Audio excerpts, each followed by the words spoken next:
Welcome back, Josh Beatar from the stands. I'm running solo today, but that's okay because I'm with the man, the CEO of No Limit Boxing, the great, powerful George Rose. George, it's always an honour to be able to get some of your time, mate. I know you've had probably a busy day, a very busy month, and a busy start to the year. Most definitely, I guess through all the busyness, how have you been? I've been great. I mean, when you're busy, it's a good thing, right?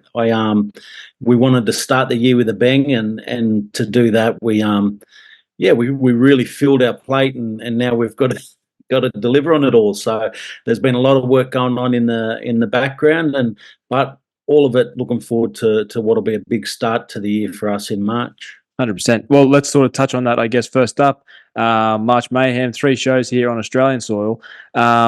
I mean, 2023 was a very successful year for you guys. I mean, 3 big fights with Tim, getting guys like Tony Harrison and Ocampo and Mendoza, and let alone the Sam Goodman fights and Nikita's fights. I mean, it was a huge year for you guys here and overseas. I guess how can you guys sort of top what you guys accomplished in 2023 heading into 2024?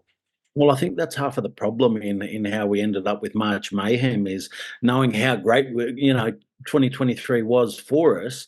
We wanted to try and start with a bang, and we're like, great, let's do this show. But you know what? Let's try and do a show before it then, and then let's do this, and so we've ended up with too much time on our hands. We ended up with 3 shows in 3 weeks, followed by 2 shows in the States that are the night after each other. So it's we're going to test ourselves well and truly, but all for a good cause. There's going to be plenty of boxing action for everyone to enjoy through March. So I'm stoked with the fights that we got to match up, and some of these guys. I think it's a huge opportunity for them to make their own statement for 2024 and say, I'm here, I want more, and honestly, anyone who does come out and do that, we love getting them back on. 100%. George, I would be remiss if I didn't sort of, start talking about Tim Tszyu's massive fight end of next month against Keith Thurman. For me, it came out of left field. There were talks of Eric Lubis, earlier on, and that sort of changed, and that fell apart, I guess. And then sort of Keith Thurman came out of nowhere, and I thought it was a fantastic fight. It's a massive, big, high-profile fight as well for Tim, as he's, making his stance over in the States. Were there any serious discussions with fighters aside from Keith Thurman? I sort of, before this fight was announced, and ultimately what landed Thurman the fight with Tszyu? Yeah, absolutely. I mean, Lubin was probably the way that we were going, and for us, it looked right. Lubin's probably one of the next best guys, American guys, in the division. And going to Vegas, we want to make a statement. We want to come out with a bang, and to do that, you've got to have the right opponent. And for us, that was Lubin. And that's what we're aiming for. And that's what we had. And then the call came through and said, Thurman's looking for a fight. Would you take Thurman? And I mean, we asked the team, but not that I need to. I know what the answer is already, and we were like, hell yeah, like Thurman. We saw how Thurman was in the press conference, the opening press conference, and for me, that's what Tim needs. Come into America with a loudmouth American who's going to talk that trash. And give Tim the opportunity to take him down. Not to mention the fact that his resume is amazing. The only fight he's ever lost is against Manny Pacquiao in a very close fight. So a fight like that, both for the name that Thurman has, the hype that Thurman brings, and his resume that he has, it's a perfect entrance into Vegas for Tim Tszyu. What's up, guys? It's Josh here from the stands. And look, I know you're in the middle of a good little interview that we're currently doing, but I want to take a second of your time just to give you a quick little shout out to today's sponsor, TrainAid. Obviously, they're big supporters of us, like we are of them, and today they're sponsoring this video. And look, I want to let you guys know about a little product they do, their premium product, TrainAid Hydration. It's the best hydration formula on the market, guys. I'm not gonna lie to you. And look, if you don't believe me, ask guys like Israel Adesanya, Alexander Volkanovski, Leon Edwards. You ever heard of these guys? I mean, they're the top athletes in the world. And they're all taking TrainAid Hydration. It really is the #1 formula in the world for hydration. And in the summer months here in Australia, I mean, it's something that I think everyone should be taking. And Trainaid have been very nice to give us a discount code, a very healthy discount code as well. I mean, it's a nice little discount code. If you use the code FTS15 at the checkout, they will give you 15% off. We'll leave a link to their website in this description of this video. And yeah, check them out, guys. Please support them because they are supporting us. Cheers. 100%. In a perfect world, Tim goes out and destroys Keith Thurman like he says he's going to.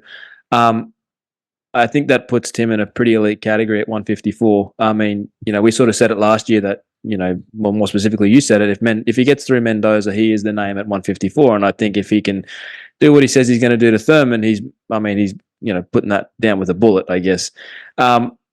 If he gets through Thurman, is a fight with Crawford something that could realistically happen next? I did see, some online sort of talk that, their camp was interested and, he could be made the mandatory, I believe, for the WBO belt. Is that something that we see in 2024, do you believe? I'd love to see it. I would love to see it. I don't think it'll happen in 2024. I do feel Tim's an active guy. Tim's an active fighter, and for him to have to wait 9 months for a fight, it's just not him. He just doesn't like it. So I guess for Tim, I do think that it's a fight that will happen. If Crawford comes up, because he's the WBO champion, that makes him the automatic mandatory for Tim.